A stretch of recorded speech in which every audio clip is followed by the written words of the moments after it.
ಮಂಗಳೂರು ನಗರ ಪೊಲೀಸರು ನಿನ್ನೆ ರಾತ್ರಿ ಬರ್ಕೆ ಮತ್ತು ಪಾಂಡೇಶ್ವರ ಪೊಲೀಸ್ ಠಾಣಾ ವ್ಯಾಪ್ತಿಯಲ್ಲಿ ಏರಿಯಾ ಡಾಮಿನೇಷನ್ ಕಾರ್ಯಾಚರಣೆ ನಡೆಸಿದರು. ಕತ್ತಲಿನ ಪ್ರದೇಶದಲ್ಲಿ ಅನಾವಶ್ಯಕ ತಿರುಗಾಡುವವರನ್ನ ಕರೆದೊಯ್ದು ವಿಚಾರಿಸುವುದು ಇದರ ಉದ್ದೇಶ. ನೆಹರು ಮೈದಾನದ ಬಳಿ ಹಾಗೂ ಬರ್ಕೆ ಪರಿಸರದಲ್ಲಿ ಮದ್ಯ ಸೇವಿಸುತ್ತಿದ್ದ ಯುವಕರನ್ನ ವಶಕ್ಕೆ ಪಡೆಯಲಾಗಿದೆ.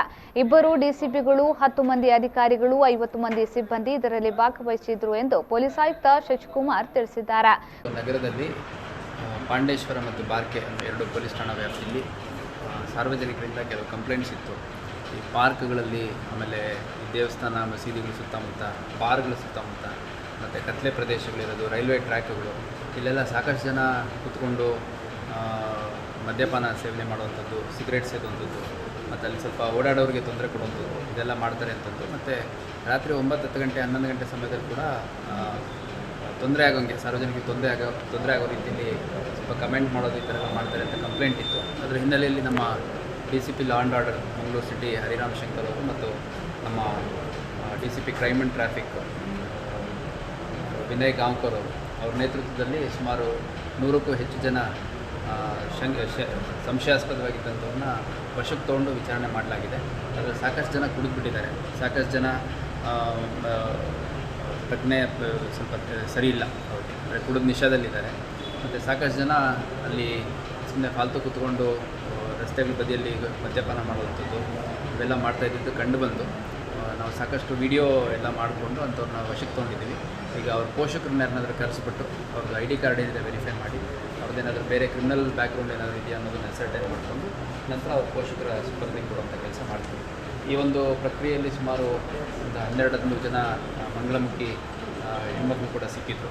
ಅವ್ರಿಗೂ ಕೂಡ ರಾತ್ರಿ ಹೊತ್ತು, ಮಧ್ಯರಾತ್ರಿ ಹೊತ್ತು ಆ ಥರ ಎಲ್ಲ ಓಡಾಡಬಾರ್ದು ಅಂತಂದು ಎಚ್ಚರಿಕೆ ನೀಡಿ ಕಳಿಸ್ಕೊಡ್ಲಾಗಿದೆ.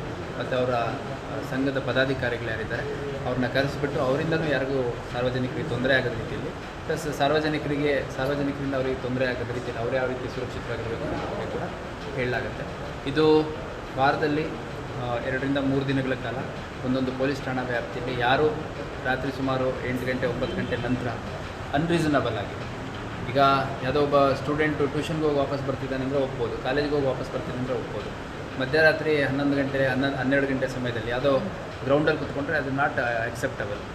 ಸೊ ನಾನು ಮಂಗಳೂರು ಎಲ್ಲ ಜನರಿಗೆ ಮನವಿ ಮಾಡ್ತೀನಿ, ಕಾನೂನು ಸುವ್ಯವಸ್ಥೆ ಮತ್ತು ಸಾರ್ವಜನಿಕ ಸ್ಥಳಗಳಲ್ಲಿ ಯಾವುದೇ ರೀತಿ ಇತರ ಯಾರು ಲಾ ಅಬೈಡಿಂಗ್ ಸಿಟಿಸನ್ಸ್ ಇದ್ದಾರೆ ಅವ್ರಿಗೆ ತೊಂದರೆ ಆಗದ ರೀತಿ, ಮತ್ತು ಅನ್ನೆಸೆಸರಿ ಡಾರ್ಕ್ ಪ್ಲೇಸಸ್ಸಲ್ಲಿ, ಕತ್ತಲಿರುವಂಥ ಜಾಗಗಳಲ್ಲಿ ಮತ್ತು ಹೊರವಲಯಗಳಲ್ಲಿ ಓಡಾಡೋದ್ರಿಂದ ನಾಳೆ ಅಪರಾಧ ಪ್ರಕರಣಗಳಾಗುವಂಥ ಸಾಧ್ಯತೆ ಇರುತ್ತೆ. ಅದೇ ರೀತಿ ಅಪರಾಧಿಗಳು ಕೂಡ ಇರುವಂಥ ಸಾಧ್ಯತೆ ಇರುತ್ತೆ. ಕೆಲವರೆಲ್ಲ ಮದ್ಯಪಾನ ಇದು ಮಾಡಿರ್ತಾರೆ, ಕೆಲವರು ನಮಗೆ ಮಾಹಿತಿ ಇರುವಂಥದ್ದು ಲೇಟ್ ನೈಟಲ್ಲಿ ಔಟ್ಸ್ಕರ್ಟ್ಸ್ಗಳಲ್ಲಿ, ರೈಲ್ವೆ ಟ್ರ್ಯಾಕ್ಗಳೆಲ್ಲ ಕೂತ್ಕೊಂಡು ಗಾಂಜಾ ಸೇವನೆ ಮಾಡ್ತಾರೆ ಅಂತಂದು.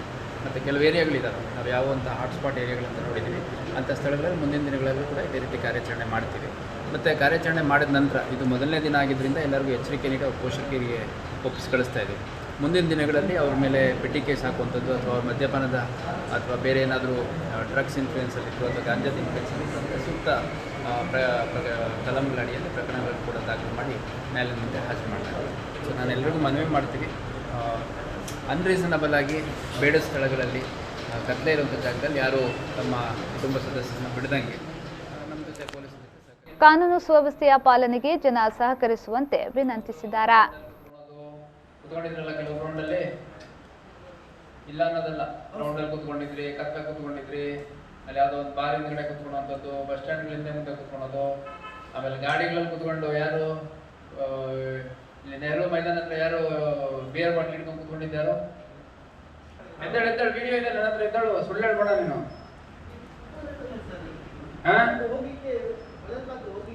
ವಾದ ಬೇಡ, ಗೊತ್ತಾಯ್ತಲ್ಲ, ವಾದ ಬೇಡ, ವಿಡಿಯೋ ಮಾಡ್ಕೊಂಡಿದ್ದಾರೆ, ಮಿಸ್ಟರ್ ವಾದ ಮಾಡಬೇಡ, ಗೊತ್ತಾಯ್ತಲ್ಲ, ಆಗಿಲ್ಲ, ಗೊತ್ತಾಯ್ತಲ್ಲ. 7-8ವರೆಗೆ ನಿಮ್ಮ ಕೆಲಸ ಅಕಸ್ಮಾತ್ ಕೆಲಸ ಮಾಡ್ತಿರೋ ಸ್ಟೂಡೆಂಟ್ಗಳಿದ್ದೀರೋ ಏನಿದ್ದೀರಿ ಮುಗಿಸ್ಕೊಂಡು ಸೀದಾ ಮನೆಗೆ ಹೋಗ್ಬೇಕು. ಅಲ್ಲಿ ರಸ್ತೆಗಳಲ್ಲಿ ಓಡಾಡೋದು, ರಸ್ತೆ ಕಾಂಪೌಂಡ್ ಪಕ್ಕ ಓಡಾಡೋದು, ಮೈದಾನಗಳಲ್ಲಿ ಓಡಾಡೋದು, ಪಾರ್ಕ್ಗಳಲ್ಲಿ ಓಡಾಡೋದು ಇವೆಲ್ಲ ಬೇಡ.